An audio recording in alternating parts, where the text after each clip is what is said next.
Joining me now is Secretary of State Marco Rubio. Secretary Rubio, welcome back to Meet the Press. Thank you. Thank you so much for being here. I want to start with this big picture question. Is the United States now at war with Venezuela? There's not a war. I mean, we are at war against drug trafficking organizations. It's not a war against Venezuela. We are enforcing American laws with regards to oil sanctions. We have sanctioned entities. We go to court. We get a warrant. We seize those boats with oil, and that will continue. We will continue to reserve the right to take strikes against drug boats that are bringing drugs towards the United States that are being operated by transnational criminal organizations, including the Cartel de los Soles. Of course, the leader of that cartel, is now in U.S. custody and facing U.S. justice in the Southern District of New York, and that's Nicolas Maduro. So we made a big progress in that regard. Mr. Secretary, who is in charge? Are you running Venezuela right now? Yeah, I mean, I keep people, fixating on that. Here's the bottom line on it is we expect to see changes in Venezuela. Changes of all kinds, long-term, short-term. We'd love to see all kinds of changes, but the most immediate changes are the ones that are in the national interest of the United States. That's why we're involved here, because of how it applies and has a direct impact on the United States. Okay, we are not going to be able to allow in our hemisphere a country that becomes a crossroads for the activities of all of our adversaries around the world. We just can't allow it. We can't have a country where the people in charge of its military and in charge of its police department are openly cooperating with drug trafficking organizations. We're not going to allow that. These things are direct threats to the United States, and we intend to use every element of leverage that we have to ensure that changes. The one I would point everyone to is that our military is helping the Coast Guard conduct a law enforcement function, which is not just the capture of Maduro, but the enforcement of our sanctions. We go to court, we get a warrant, we seize the boats. And we think this is tremendous leverage, incredible, crippling leverage, which we intend to continue to use until we see the changes that we need to see that are benefit to the American people. And by the way, we believe to the people of Venezuela as well. But Mr. Secretary, I think there's a lot of questions about who the point people are during this transition. President Trump said we're going to run the country. So is it you? Is it Secretary Hegseth? Who are those people who will be running the country specifically? Well, it's not running, it's running policy. The policy with regards to this. We want Venezuela to move in a certain direction because not only do we think it's good for the people of Venezuela, it's in our national interest. It either touches on something that's a threat to our national security or touches on something that's either beneficial or harmful. And are you involved in that transition, so obviously Secretary? I'm very involved in this. Well, of course. I mean, I think everyone knows I'm pretty involved on politics in this hemisphere. Obviously, as Secretary of State and National Security Advisor, very involved in all these elements. The Department of War plays a very important role here, along with the Department of Justice, for example, because they're the ones that have to go to court. So this is a team effort by the entire national security apparatus of our country, but it is running this policy. And the goal of the policy is to see changes in Venezuela that are beneficial to the United States, first and foremost, because that's who we work for, but also, we believe, beneficial for the people of Venezuela who have suffered tremendously. We want a better future for Venezuela, and we think a better future for the people of Venezuela also is stabilizing for the region and makes the neighborhood we live in a much better and safer place. President Trump said the administration is working with Maduro's Vice President, Delcy Rodriguez. Why does the administration oppose working with the opposition leader, Maria Corina Machado? She's the Nobel Peace Prize winner, of course, as well. Her coalition has the support of 70% of Venezuelans. Why not work with her? Well, a couple things. First of all, Maria Corina Machado is fantastic, and she's someone I've known for a very long time, and that whole movement is. But we are dealing with the immediate reality. The immediate reality is that unfortunately, and sadly, but unfortunately, the vast majority of the opposition is no longer present inside of Venezuela. We have short-term things that have to be addressed right away. We all wish to see a bright future for Venezuela, a transition to democracy. All of these things are great, and we all want to see that. I've worked on that for 15 years on a personal level, both in the Senate and now as National Security Advisor and Secretary of State. These are things I still care about, we still care about. But what we're talking about is what happens over the next 2-3 weeks, 2-3 months, and how that ties to the national interest of the United States. And so we expect to see more compliance and cooperation than we were previously receiving With Nicolas Maduro, you could not make a deal or an arrangement. Although he, by the way, was given very generous offers. He could have left Venezuela as recently as, a week and a half ago. There were opportunities available for him to avoid all of this because now he's not someone we can work with. He suckered the Biden administration into stupid deals. He's made a career out of not keeping deals and figuring out how to save himself by buying time. And President Trump was not going to fall into that trap. So now there are other people in charge of the military and police apparatus there. They're going to have to decide now what direction they want to go. And we hope they will choose a different direction than the one Nicolas Maduro picked. Ultimately, we hope this leads to a holistic transition all the way around in Venezuela, societal, political, all of that. We're in favor of all of that. But right now, we have to take the first steps. And the first steps are securing what's in the national interest of the United States and also beneficial to the people of Venezuela. And those are the things that we're focused on right now. No more drug trafficking, no more Iran, Hezbollah presence there, and no more using the oil industry to enrich all our adversaries around the world and not benefiting the people of Venezuela or, frankly, benefiting the United States and the region. You talk about a holistic transition. I think there's a lot of focus on potential elections. How soon will elections be held? Within 30 days, Mr. Secretary?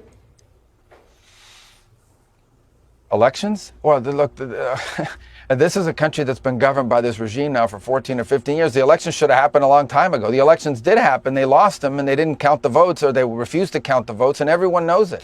So all of that, I think, is premature at this point. There's a lot of work to be done here. Right now, what we are focused in, let's be realistic here, what we are focused on right now is all of the problems we had with when Maduro was there. We still have those problems in terms of them needing to be addressed. We are going to give people an opportunity to address those challenges and those problems. Until they address it, they will continue to face this oil quarantine. They will continue to face pressure from the United States. We will continue to target drug boats if they try to run towards the United States. We will continue to seize the boats that are sanctioned with court orders. We will continue to do that and potentially other things until the things we need to see addressed are addressed. Because ultimately, above everything else, we care about elections, we care about democracy, we care about all of that. But the number one thing we care about is the safety, security, well-being, and prosperity of the United States. And that's what we're going to focus on first and foremost here. And that's what these policies, these changes we need to see made are about. Okay, significant there. You say you will continue to seize boats when necessary. I want to ask you about boots on the ground. A lot of attention on that. The president was asked about the possibility of U.S. boots on the ground. He said, quote, "We're not afraid of it." How many U.S. forces are on the ground right now in Venezuela? Are there any? We don't have U.S. forces on the ground in Venezuela. No, we don't have U.S. forces on the ground. Everyone knows. They were on the ground for about 2 hours when they went to capture Maduro. And I think what the president is saying is very simple, and that is, as president of the United States, he is not going to go around telling people what he's not going to do. He's not going to go around saying, I won't do this, I won't do that. Yes, I care about this issue, but I'll only go so far. He retains all this optionality. In the particular case you're citing, this was, in essence, at its core, a law enforcement function. Okay, the Department of Justice, dating back in the Biden administration, that had a $25 million reward for his capture. So we have a reward for his capture, but we're not going to enforce it. That's the difference between President Trump and everybody else. It's easy to make a wanted poster and say $50 million for the capture of Maduro, but no one takes that seriously because you're not going to do anything about it. President Trump did something about it. Let me ask you. He did something about it. We went in, we grabbed him, he was arrested, and he's now in New York. No Americans were killed, no equipment was lost. It had to be done, and it's been done. And I assure you, the people left behind in Venezuela now that are in charge of the police and everything else, I assure you, they're going to probably be a lot more compliant than Maduro was as a result of this. Well, President Trump told the New York Post there won't be troops in Venezuela as long as Delcy Rodriguez, quote, does what we want. She's already, though, demanding the release of Nicolas Maduro. As you know, she's insisting that her country never become a colony. What exactly does Rodriguez need to do to keep U.S. troops out of Venezuela? Well, forget about the U.S. troops portion of it. What needs to happen for any of this to change, for our relations with Venezuela to change and our whole approach to it to change, the things we have talked about are the ones I've highlighted already. You can't flood this country with gang members. You can't flood this country with drugs that are coming out of Colombia through Venezuela with the cooperation of elements of your security forces. You can't turn Venezuela into the operating hub for Iran, for Russia, for Hezbollah, for China, for the Cuban intelligence agents that control that country. That cannot continue. Those things cannot continue to be in place. You cannot continue to have the largest oil reserves, in the world under the control of adversaries of the United States, not benefiting the people of Venezuela and stolen by a handful of oligarchs around the world, including inside of Venezuela, but not benefiting the people of that country. We've seen how our adversaries all over the world are exploiting and extracting resources from Africa, from every other country. They're not going to do it in the Western Hemisphere. Yeah. They are not. That is not going to happen under President Trump. Read our national security strategy. He is serious about it, and he's going to do something about it, and we're doing something about it. Let me ask you about oil. The president says the U.S. is taking over the oil. The question is, I guess, if the purpose of the operation was to capture Maduro and bring him to justice, why does the United States need to take over the Venezuelan oil industry? Well, we don't need to. First of all, let me go back up. We don't need Venezuela's oil. We have plenty of oil in the United States. What we're not going to allow is for the oil industry in Venezuela to be controlled by adversaries of the United States. You have to understand, why does China need their oil? Why does Russia need their oil? Why does Iran need their oil? They're not even in this continent. This is the Western Hemisphere. This is where we live. And we're not going to allow the Western Hemisphere to be a base of operation for adversaries, competitors, and rivals of the United States. Have specific oil We companies? also want to see that oil and the proceeds from it. Hold on. We want to see the oil proceeds of that country benefit the people of Venezuela. Why have 8 million people left Venezuela? 8 million, the single largest mass migration probably in modern history, left Venezuela since 2014 because all the wealth of that country was stolen to the benefit of Maduro and his cronies in the regime, but not to the benefit of people of Venezuela. You know how destabilizing 8 million migrants is? The number one fear that Brazil has, that Colombia has, that all these countries in the region have about what's happening in Venezuela and our involvement is they're afraid of another mass migration event. That's what they fear. This is deeply destabilizing stuff. It's not going to continue to happen. They are not going to come from outside of our hemisphere, destabilize our region in our own backyard, and us have to pay the price for it. Not under President Trump. Let's talk big picture here. U.S. regime change, historically speaking, has not gone very well for the United States. In Iraq, in Libya, to name a few examples. Can you assure Americans, the people of the United States, that this time will be different?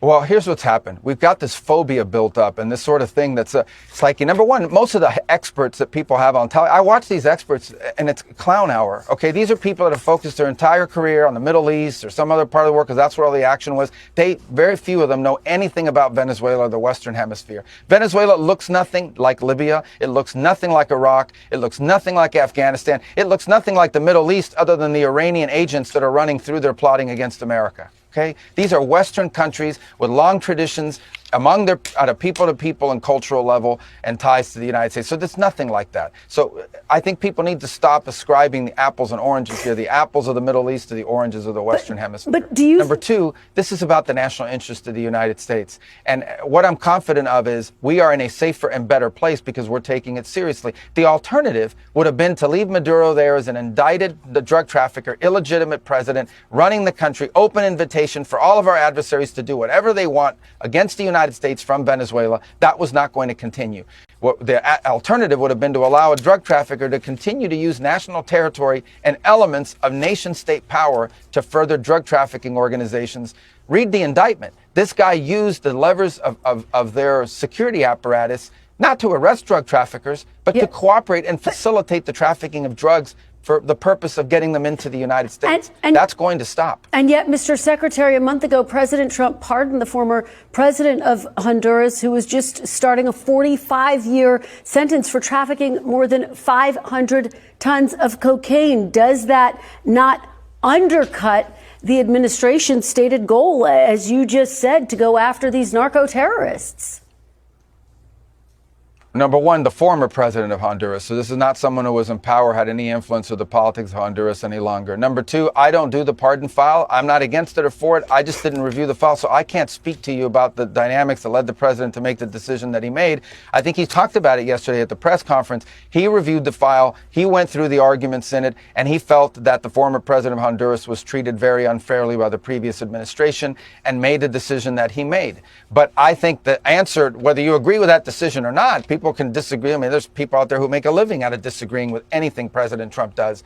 That doesn't mean you leave Maduro in place. That doesn't mean you don't go after Maduro. That's not the answer. I see people saying that. It's like, well, how can you go after Maduro if you didn't do this? That's absurd. The answer to that, whether you have a problem with it or not, is not to leave in place someone who's been indicted, who hasn't even faced American justice yet, but now will. Yeah, and you're absolutely right. I was referencing, obviously, the former president. White House Chief of Staff Susie Wiles told Vanity Fair that an attack on Venezuela's mainland would require approval from Congress. Why didn't that happen, and will it happen with any future action the administration plans to take in Venezuela or elsewhere? This was not an action that required congressional approval. In fact, it couldn't require congressional approval because this was not an invasion. This is not an extended military operation. This is a very precise operation that involved a couple of hours of action. It was a very delicate operation, too. It was one that required all these conditions to be in place at the right time in the right place. You couldn't afford leaks. We couldn't afford anything out there that would have endangered the mission and gotten people killed or killed off the mission and the optionality. We didn't even know if the mission was going to happen. How can you notify something you're not even sure if it can happen? Because in order for it to happen, you needed to have weather conditions in place. He needed to be at the right place at the right time. We needed to have forces prepared to go. There were a lot of factors in place. It was a trigger-based operation. But you can't notify that, number one, because you don't even know if it's going to happen, if those conditions will ever align. And number two, you can't risk it being disclosed. But this was not an attack on Venezuela. This was a law enforcement function to capture an indicted drug trafficker. And of course, we needed the Department of War to support it because they do have anti-aircraft missiles that could shoot down those helicopters. But will you? We had to take down radars. We had to take down those anti-air elements on the way in and on the way out. And that's what this was limited to. But will you seek congressional approval for any further action in Venezuela or the region? Well, we will seek congressional approval for actions that require congressional approval. But otherwise, they will get congressional notification. And this is not an operation that required congressional approval. In fact, this is an operation akin to what virtually every single president for the last 40 years has conducted. The difference is that when it's Donald Trump, all these Democrats go bonkers. Is the Cuban government the Trump administration's next target, Mr. Secretary? Very quickly. Well, the Cuban government is a huge problem. Yeah, the Cuban government is a huge problem. First of all, is that a yes? Cuba, but I don't think people fully appreciate. I think they're in a lot of trouble. Yes, I'm not going to talk to you about what our future steps are going to be and our policies are going to be right now in this regard, but I don't think it's any mystery that we are not big fans of the Cuban regime, who, by the way, are the ones that were propping up Maduro. His entire internal security force, his internal security apparatus is entirely controlled by Cubans. One of the untold stories here is how, in essence, you talk about colonization, because I think you said Delcy Rodriguez mentioned that. The ones who have sort of colonized, at least inside the regime, are Cubans. It was Cubans that guarded Maduro. He was not guarded by Venezuelan bodyguards. He had Cuban bodyguards. In terms of their internal intelligence, who spies on who inside to make sure there are no traitors, those are all Cubans.